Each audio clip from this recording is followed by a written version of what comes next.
이 시간 우리에게 주시는 하나님의 말씀은 우리 민수기 26장 1절부터 4절 말씀까지 제가 한 절 읽고 여러분들이 한 절 읽고 하여서 교독하도록 하겠습니다. 연병 후에 여호와께서 모세와 제사장 아론의 아들 엘르아살에게 말씀하여 이르시되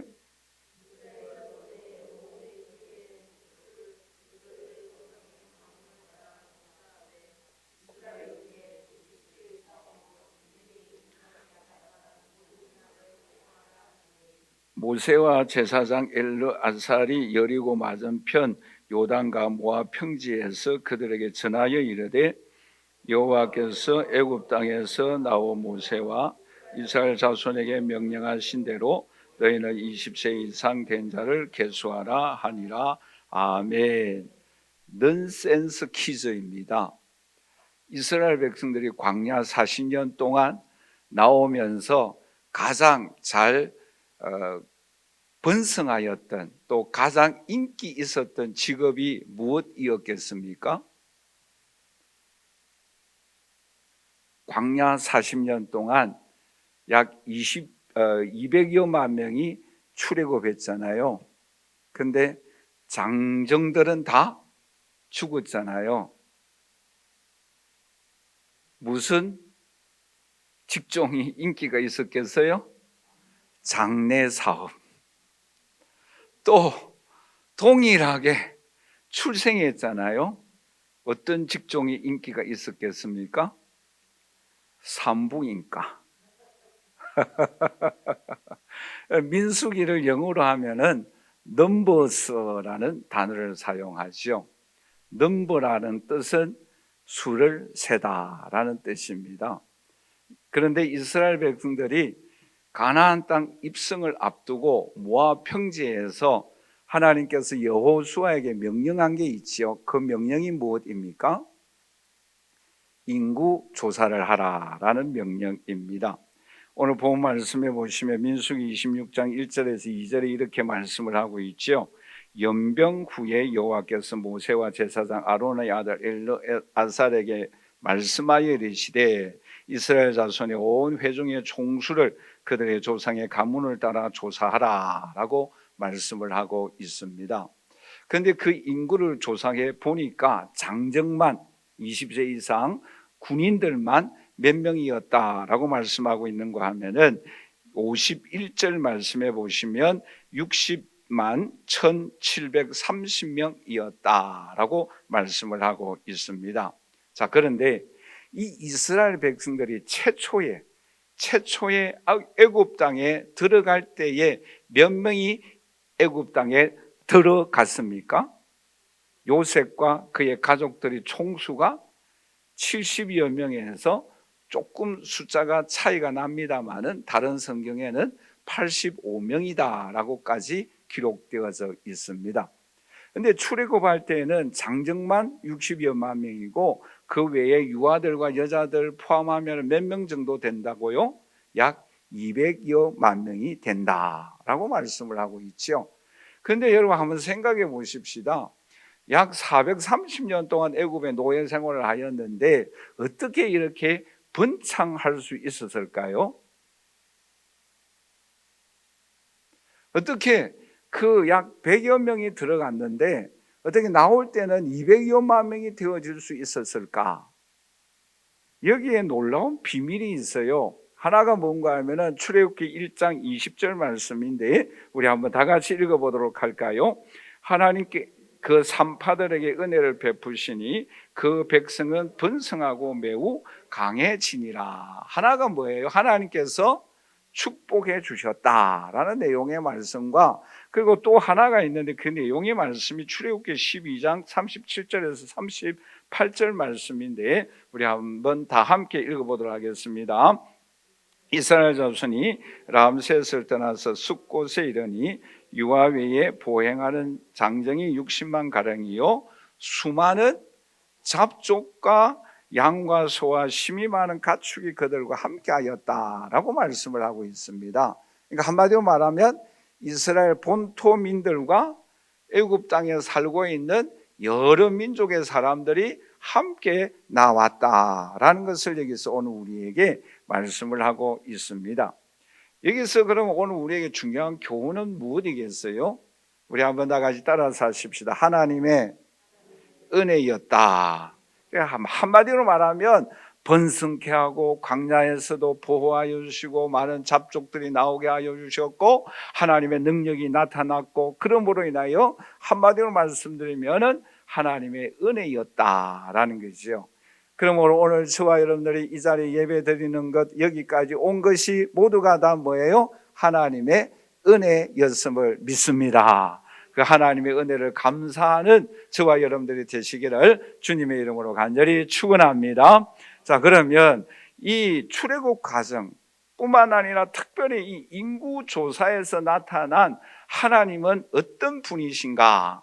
두 가지 면을 우리가 함께 좀 살펴보고자 합니다. 첫째는 우리 한번 다 같이 따라서 할까요? 하나님은 약속을 지키시는 신실하신 하나님이시다. 여러분, 우리 이 민수기 보면은 뜻이 뭐라고 그랬어요? 수를 세다라는 뜻이잖아요.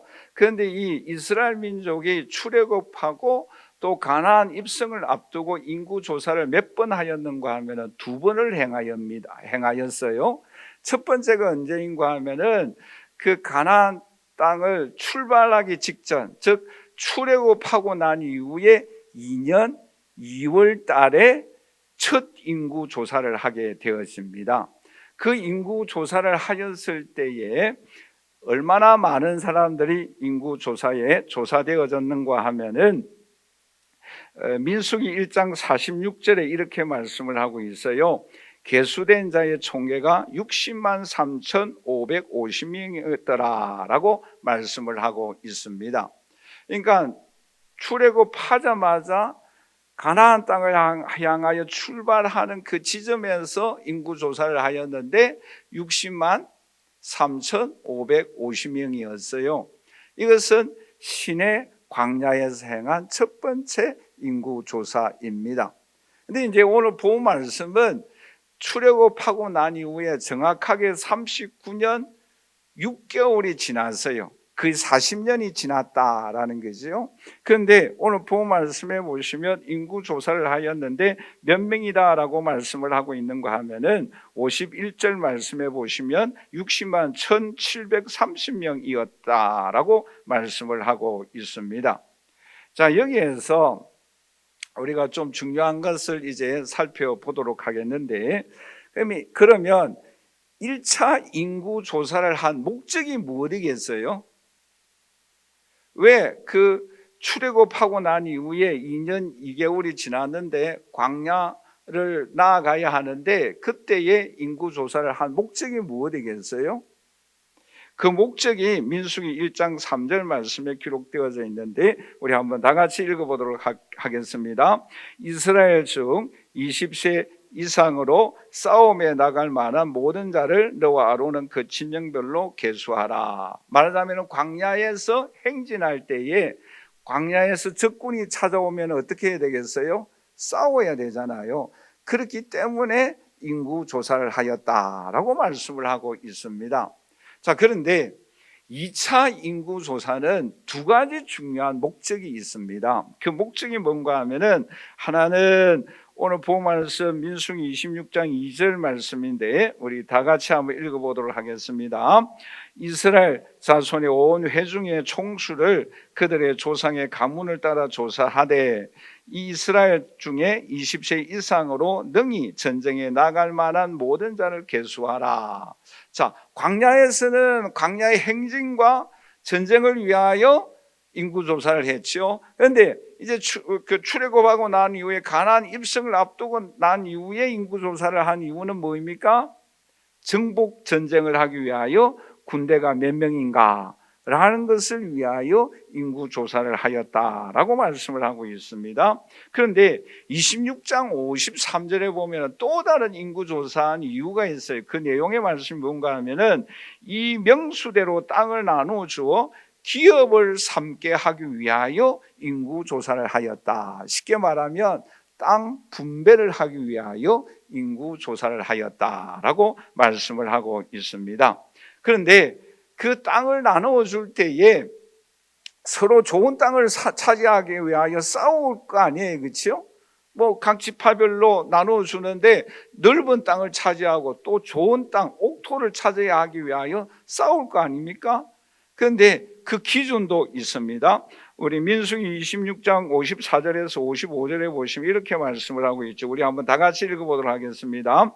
수가 많은 자에게는 많이 줄 것이고 수가 적은 자에게는 기업을 적게 줄 것이니 그들이 계수된 수대로 각기 기업을 주되 오직 그 땅을 제비 뽑아 나누어 그들의 조상 지파의 이름을 따라 얻게 할지니라. 아멘. 여기서 이제 저를 보십시오. 땅을 나누어 줄 때에 왜 기준을 정해야 하는가 하면은 두 가지 중요한 원칙이 있다라고 말씀을 하고 있죠. 하나가 뭐예요? 수가 많으냐 적으냐에 따라서 넓은 땅을 줄 것인가 좁은 땅을 줄 것인가가 결정되어집니다. 그 또 하나 기준이 뭐라고 말씀하고 있어요? 제비 뽑는다라고 말씀을 하고 있죠. 여기서 제비 뽑는 이유가 뭐겠습니까? 하나님의 뜻에 맡긴다라는 의미예요. 여러분 이 두 가지를 꼭 기억해야 됩니다. 하나는 뭐예요? 수가 많으면 넓은 땅을 주고 수가 적으면 좁은 땅을 주고, 근데 위치는 어떻게 정한다고요? 제비를 뽑아 선택하였어요. 제비 뽑는다라는 것은 무엇을 의미합니까? 하나님의 뜻에 따라 내 욕심이 아니라 하나님의 주권에 의하여 선택되어진다라는 사실을 여기서 오늘 우리에게 말씀해 주고 있습니다. 근데 여러분, 제가 이 시간에 그 지파별로 땅 분배한 모습들을 말씀드리고 싶은데 세 지파만 말씀드리면 기가 막히게 하나님이 역사해 주셨다라는 것을 우리가 알 수가 있어요. 단 지파가 있어요. 이 단 지파는 위치가 어딘가 하면 국경지대예요. 그러니까 바벨론 나라와 접해 있는 국경지대입니다. 왜 하나님께서 단 지파에게 바벨론 나라와 국경 지역에 있는 위치의 땅을 주었을까요? 단 지파는 싸움 잘하는 용사들이 많았다라는 거예요. 별로 놀라지 않는데요. 또 하나 말씀드리면 이 납달리 지파와 아셀 지파는 농지가 많은 평지의 땅을 주었어요. 왜요? 사람들이 온순하였어요. 저처럼. 비웃으면 건강에 안 좋습니다. 자, 또 한 지파만 생각해 보십시다. 스불론 지파가 있어요. 이 스불론 지파는 이 갈릴리 해변 지중해를 접해 있는 땅을 주었어요. 왜요? 장사꾼같이 보였어요. 사업을 잘하게 보였어요. 여러분 여기서 오늘 우리가 중요한 몇 가지 교훈을 함께 살펴보도록 하십시다.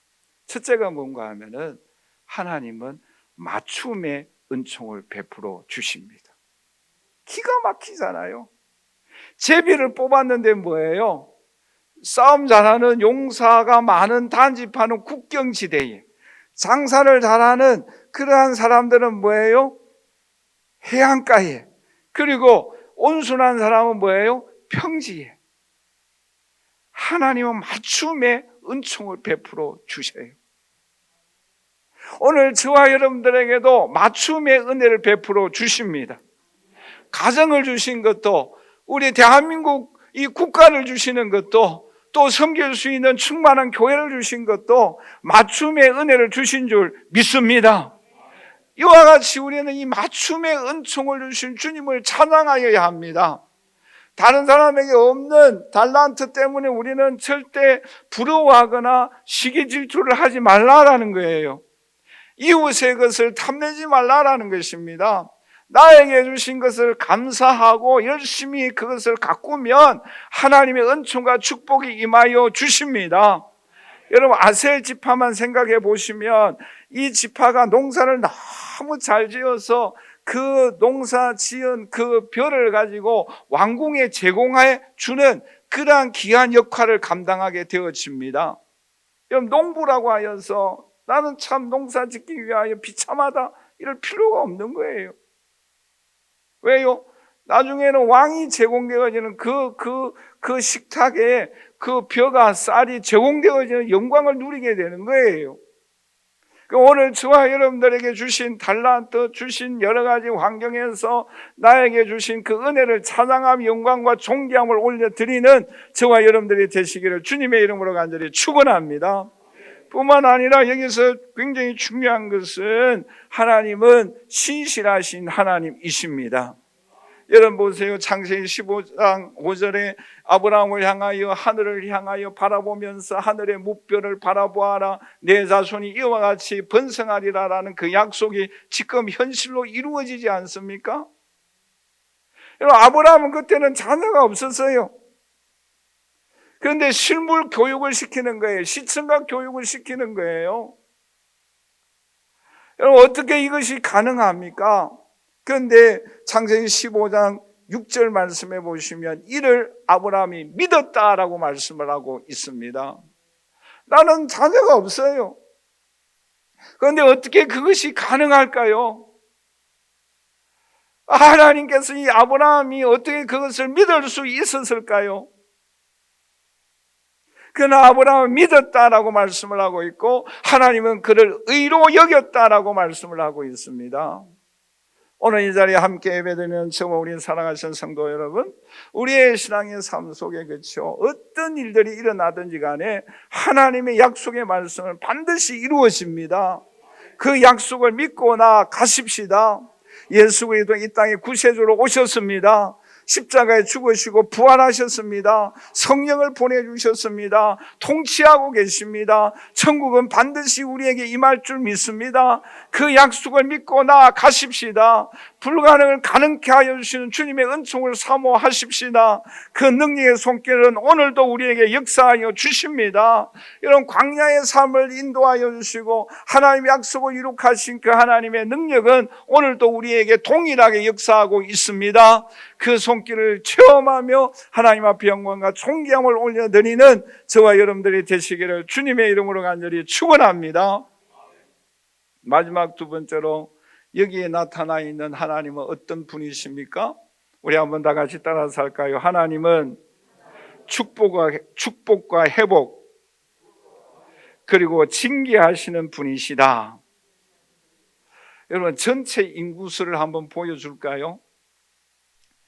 여러분 앞에 있는 게 어디에서 헤아린 숫자입니까? 시내 광야에서 행한 숫자예요. 그러니까 이제 광야로 나아갈 때에 바로 출애굽 직전의 숫자예요. 그 숫자가 몇 명입니까? 60만 3,550명. 제가 외우느라고 고생 많이 했습니다. 그런데 가나안 입성을 앞두고 숫자를 계산하였는데 몇 명이었습니까? 60만 1,730명. 몇 명이 줄어들었어요? 1,830명이에요. 자, 그런데 제가 왜 이거를 강조하는가 하면은 각 지파별로 우리가 숫자 있는 부분은 일치를 안 했는데 복잡하니까 일치 안 했어요. 이제 5절 이하에 쭉 65절까지 나오는 말씀이에요. 그런데 여기서 세 종류가 나옵니다. 하나는 뭔가 하면은 축복받은 지파가 있고, 그 다음에 회복된 지파가 있고, 그 다음에 징계 맞은 지파가 있어요. 여러분 여기에서 그러면 왜 하나님께서 축복한 지파가 있고 회복된 지파가 있고 징계 맞은 지파가 왜 이렇게 있겠습니까? 그러니까 달리 말하면 숫자적으로 많아진 지파가 있고 숫자적으로 완전히 꼬부라진 지파가 있어요. 그리고 하나님께서 그 지파는 용서해 주셔서 회복시켜 주신 지파가 있어요. 그 내용들을 우리가 구체적으로는 다 살펴볼 수는 없어요. 근데 몇 가지 중요한 점들을 우리가 함께 살펴보고자 하는데, 첫째는 이 축복받은 지파가 몇 지파가 있는가 하면은 세 지파예요. 우리 한번 다 같이 따라서 할까요? 유다 지파, 스불론 지파, 이사갈 지파. 그러니까 이 세 지파가 축복을 받았어요. 인구 숫자가 유다 지파는 제일 많은 숫자의 지파예요. 처음에는 74,600명에서 나중에는 76,500명으로 1,900여 명이 증가되어집니다. 이 숫자는 외울 필요가 없어요. 시험 문제에 안 나옵니다. 중요한 거는 어느 정도 축복을 받았는가, 이게 중요하다라는 거예요. 자, 그러면 이 유다 지파와 스불론 지파와 이사갈 지파가 왜 축복을 받았는가 하면은, 여러분, 이 이스라엘 백성들이 광야에 행진할 때에 행진하는 대열이 있어요. 그 대열을 우리 잠깐 한번 보여드리도록 하겠는데, 여기서 보시면 세 지파의 특징이 뭐라고 여러분 생각하십니까? 세 가지가 있어요. 여러분 한번 발견해 보세요. 세 지파가 다 같이 어디에 있습니까? 선두에 있죠. 앞장섰어요. 그리고 또 하나가 뭐겠어요? 앞에 뭐가 있어요? 법궤가 있어요. 법궤는 무엇을 의미한다고 그랬어요? 하나님의 임재를 사모했다라는 거죠. 또 하나가 뭐가 있겠어요? 유다 지파에는 신앙이 좋은 사람이 많았는데 유다 지파와 가까이 한 지파들이에요. 다 말씀드렸습니다. 왜 유다 지파와 스불론 지파와 이스라엘 지파가 축복을 받았는가? 하나님의 임재를 사모했어요. 하나님과 가까이 하였어요. 그리고 믿음 좋은 사람들을 가까이 하였어요. 사귀었어요. 여러분, 이 유다 지파에는 그 후손으로 말미암아 예수 그리스도가 탄생되어지지 않습니까? 갈렙도 이 지파이지 않습니까? 믿음 좋은 사람들이 많았어요. 그리고 선두에 섰어요. 앞장서서 주의 일들을 감당해 나아갔습니다. 그러므로 뭐예요? 하나님께서 이 세 지파를 축복해 주셨어요. 오늘 이 자리에 함께 예배드리는 우리 사랑하는 성도 여러분, 오늘 저와 여러분들이 이 세 지파처럼 하나님의 임재를 사모할 수 있기를 주님의 이름으로 간절히 축원합니다. 하나님 앞에 예배드리는 것을 사모하며 기다리며 준비하며 드릴 때에 정성을 다하는 저와 여러분들이 되시기를 주님의 이름으로 간절히 축원합니다. 우리 주위의 믿음의 사람들과 함께 교제 나누며 예배드리며 기도하며 주를 위하여 헌신하는 데에 앞장서는 저와 여러분들이 되시기를 주님의 이름으로 간절히 축원합니다. 자, 그러면 왜 하나님께서 징계하였는가? 징계받은 지파가 두 지파예요. 두 지파인데 이제 그 두 지파에 관하여서 우리가 함께 살펴보도록 하겠는데, 우리 한번 다 같이 따라서 하십시다. 루벤 지파, 시몬 지파. 이 두 지파는 하나님께서 징계하였어요. 왜 징계를 받았는가? 그러니까 숫자적으로 줄어들었어요. 왜 줄어들었는가 하면은, 여러분 잘 듣고 이해했으면 좋겠어요. 이 부분이 굉장히 좀 두 가지가 한꺼번에 나오는 이야기입니다. 이 레위 지파에 고라라는 족장이 있었어요. 이 고라라는 족장은 모세와 또 아론과 비슷한 연배의 사람이에요. 그러니까 레위 지파 사람입니다. 모세와 아론과 고라는 비슷한 연배의 사람이기 때문에 이 고라가 어떤 생각을 가졌는가 하면은, 왜 모세와 아론은 지도자가 되는데 나는 왜 지도자가 못 되는가?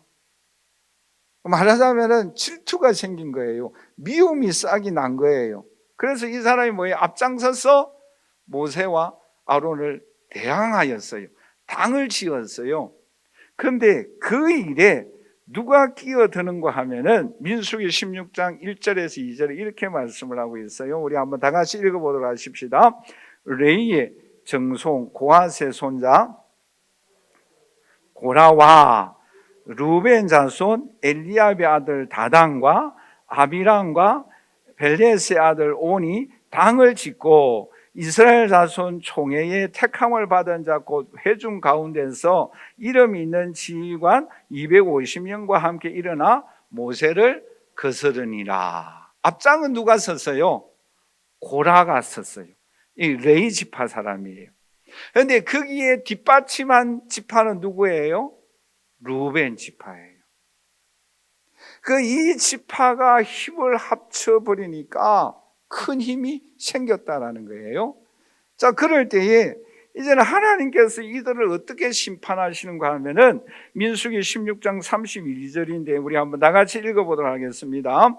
땅이 그 입을 열어 그들과 그들의 집과 고라에게 속한 모든 사람과 그들의 재물을 삼켰고 35절에 보시면 여호와께로부터 불이 나와서 분향하는 250명을 불살라 버렸고 이 고라로 인하여 죽은 사람이 얼마인가 하면 49절에 고라이로 죽은 자 외에 연병에 죽은 자가 14,700명이었더라 라고 말씀을 하고 있습니다. 그러니까 일단 고라는 그 후손과 함께 멸망을 당하게 되어집니다. 또 루벤 지파의 많은 사람들은 죽음을 당하게 되어집니다. 왜요? 심판을 받게 된다라는 거죠. 자, 그런데 이제 여기에서 좀 주목하여야 할 부분이 있어요. 그게 뭔가 하면은 고라의 아들들은 죽지 아니하였다라고 민수기 26장 12절에 말씀을 하고 있는데 우리 한번 다 같이 읽어보도록 하겠습니다. 고라의 아들들은 죽지 아니하였더라 라고 말씀을 하고 있어요. 자, 그러면 저를 보십시다. 왜 고라의 아들들은 죽지 아니했겠어요?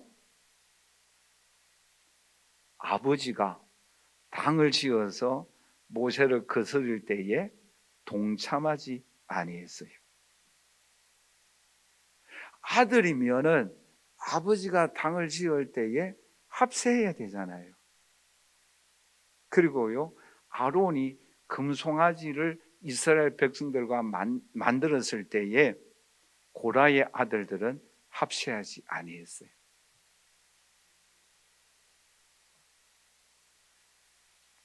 그러므로 고라의 후손은 하나님께서 축복해 주십니다. 여러분 시편에 보시면 고라의 자손이 지은 시라는 내용이 기록되어져 있죠.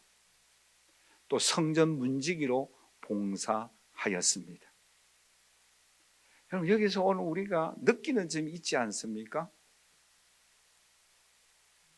우리의 가정에 아버지가 만약에 잘못된 길을 간다 할지라도 아들은 정신을 차려야 한다라는 거예요. 또 자녀들이 잘못된 길을 간다 할지라도 부모님은 정신을 차려야 한다라는 것입니다. 심지어 남편이 잘못된 길로 간다 할지라도 부인은 바른 길을 지켜야 한다라는 거예요. 부인이 잘못된 길을 걸어간다 할지라도 남편은 바른 자세를 지켜야 한다라는 것입니다. 우리 한번 같이 따라서 할까요? 가정에 신앙의 등불이 되자. 그럴 때에 후손을 축복하신다. 여러분, 이 레위 자손, 이 고라, 그 아버지는 그 땅이 입을 벌려서 죽었어요. 지진이 나서 죽었어요. 근데 그 아들들은 하나님의 전을 위하여 봉사하고 하나님께서 그들을 불쌍히 여겨주시고 은혜를 베풀어 주셨어요. 여러분 오늘 저와 여러분들이 여러분 가정의 등불이 되어 질 수 있기를 주님의 이름으로 간절히 축원합니다. 우리 충만한 교회 등불이 되시기를 주님의 이름으로 간절히 축원합니다. 우리 한국교회 등불이 충만한 교회가 되어질 수 있기를 주님의 이름으로 간절히 축원합니다. 여러분, 인민족이 망하더라도 우리는 등불이 되어져야 합니다. 어둠을 밝히는 주의 자녀가 되어져야 합니다. 우리의 어두운 가운데 있는 이 세상을 향하여 빛과 소금의 역할을 감당해 나갈 수 있는, 진리 가운데 편에 설 수 있는 저와 여러분들이 되시기를 주님의 이름으로 간절히 축원합니다. 그러므로 우리의 후손들이 번성하고 우리의 후손들이 하나님 앞에 쓰임받고 영광을 올려드리는 저와 여러분들이 되시기를 주님의 이름으로 간절히 축원합니다. 뿐만 아니라 여러분, 시므온 지파를 생각해 보세요. 이 시므온 지파는 진짜 많은 형벌을 받은 지파 중에 하나입니다. 어떤 일을 행하였는가 하면 민수기 25장 1절입니다. 우리 한번 다 같이 읽어보도록 할까요? 이스라엘이 시딤에 머물러 있더니 그 백성이 모압 여자들과 음행하기를 시작하니라. 이 일로 인하여서 죽은 사람이 9절 말씀해 보시면 같이 읽겠습니다. 그 연병으로 죽은 자가 24,000명이었다 라고 말씀을 하고 있는데, 이 음행 사건의 주동 인물이 누구인가 하면 14절인데 우리 다 함께 같이 읽도록 하겠습니다. 죽임을 당한 이스라엘 남자 곧 미디안 여인과 함께 죽임을 당한 자의 이름은 시므리니 살루의 아들이요 시므온의 조상의 가문 중에 한 지도자였다. 저를 보십시다. 출애굽할 때에 처음에 인구 조사할 때에 이 시므온 지파 인구가 몇 명인가 하면 59,300명이었어요. 59,300명. 그런데 2차에 이 모압 여인과의 이 음행 사건으로 인하여 징벌을 받은 후에 시므온 지파의 인구가 몇 명인가 하면 22,200명이에요. 별로 안 놀라네요. 반 이상 줄어들었어요. 반 넘잖아요. 59,300명인데 22,200명이니까 이 지파만 이 정도로 많이 줄어들어요.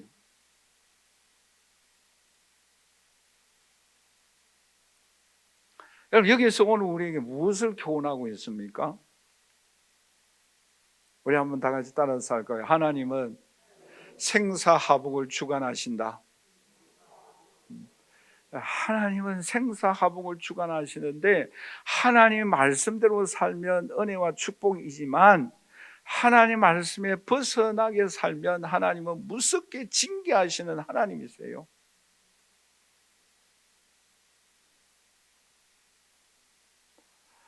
여러분, 오늘날 우리가 믿는 하나님은 꼭 기억해야 될 게 있어요. 사랑의 하나님이시지만 또 우리가 기억해야 할 것은 공의의 하나님이세요. 사랑, 은혜, 축복, 능력, 권능, 부흥, 이런 은총을 베풀어 주시고 또 우리는 그러한 은혜를 받기를 원해요. 저도 마찬가지예요. 그러나 하나님은 무섭게 죄에 대하여서 징계하시고 심판하시는 하나님이시다라는 사실을 우리는 꼭 기억해야만 합니다. 그리고 또 한 가지 중요한 교훈은 잘못할 수 있어요. 저와 여러분들도 잘못할 수 있습니다. 저도 잘못합니다. 다윗도 죄악을 범하였어요. 베드로도 죄를 범하였어요. 그러나 하나님 앞에 회개하면 회복의 은총을 베풀어 주실 줄 믿습니다. 우리는 하나님 앞에 바로 서며 살아가는 저와 여러분들이 되시기를 주님의 이름으로 간절히 축원합니다. 보세요. 레위 가문이 고라가 주동적인 인물의 역할을 감당했어요. 그러나 그 아들들은 참여하지 아니하였어요. 그러므로 그 아들의 후손들은 하나님께서 축복해 주신 거예요.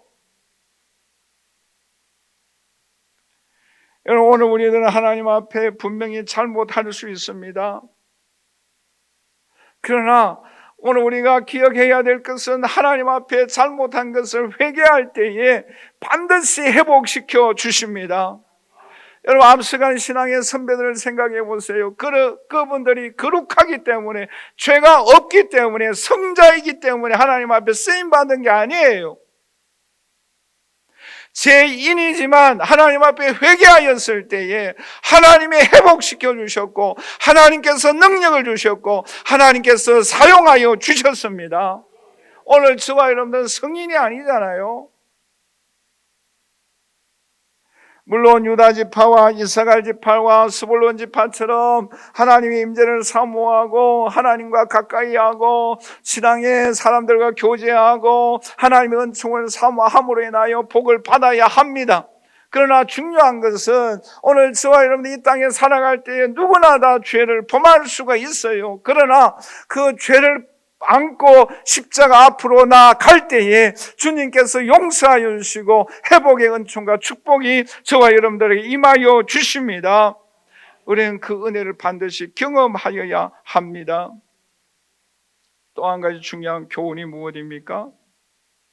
하나님은 믿음의 사람들을 통하여 일을 하십니다.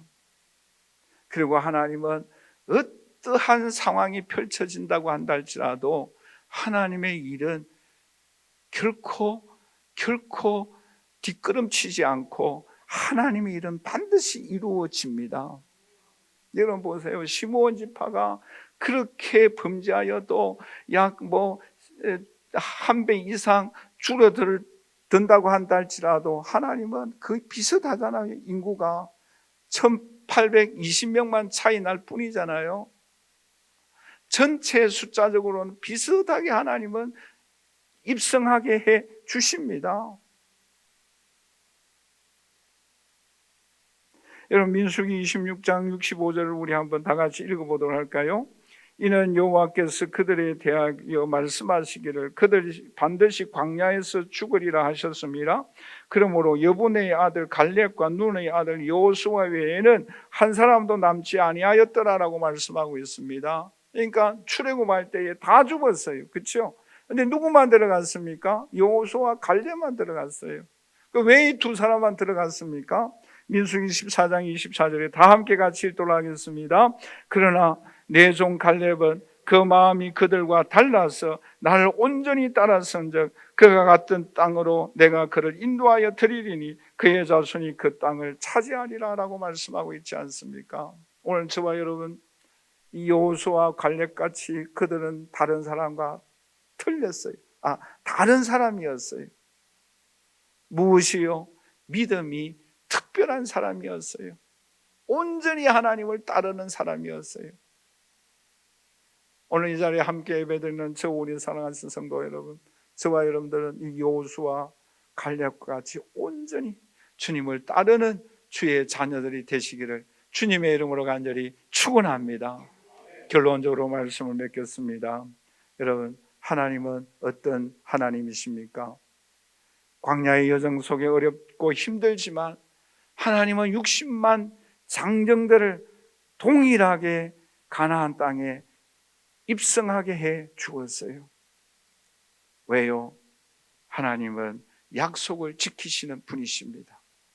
하나님은 어떤 상황에 어떤 어려운 가운데 있더라도 하나님은 보호하여 주십니다.